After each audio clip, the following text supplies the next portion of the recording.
आज सकाळची सुरुवात नॉर्मल अशा जिऱ्याच्या पाण्याने झाली आणि आजचं वातावरण खूप छान झालेलं होतं. सकाळी सकाळी छान असं ऊन पडलेलं होतं. नाश्त्यामध्ये आज मी घेतलेलं होतं एक डाळिंब आणि एक केळी. तर नाश्ता वगैरे केला. त्याच्यानंतर मशीन लावलेली होती. आज ऊन पडलं त्याच्यामुळे खूप सारे कपडे जे मी धुतलेले होते ते वाळत टाकले आणि घरातली सगळी कामं जी आहेत ती आवरली. त्यामुळे थोडीशी भूक लागली होती. थोडंसं दही घेतलं.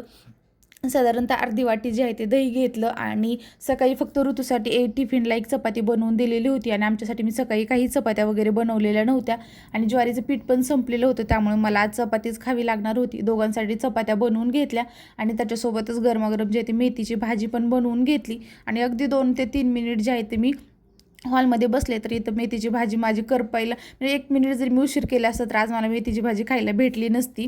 तर इथं माझी मेथीची भाजी थोडीशी करपली पण चव वगैरे छान झालेली होती.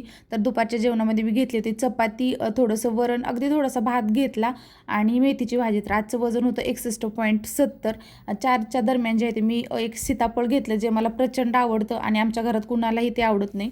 आणि संध्याकाळी मला 2-3 दिवस झाले खूप अशी गोड खाण्याची इच्छा होत होती. म्हटलं असं काहीतरी बनवू, त्यामुळे माझी गोड खाण्याची इच्छा पण होईल आणि माझं पोट पण भरेल. त्यामुळे मी तर काजू, बदाम, अक्रोड आणि केळी, दूध टाकून हे मिक्सरला छान असं फिरवून स्मूदी बनवून घेतली. तर टेस्ट एक नंबर झालेली होती.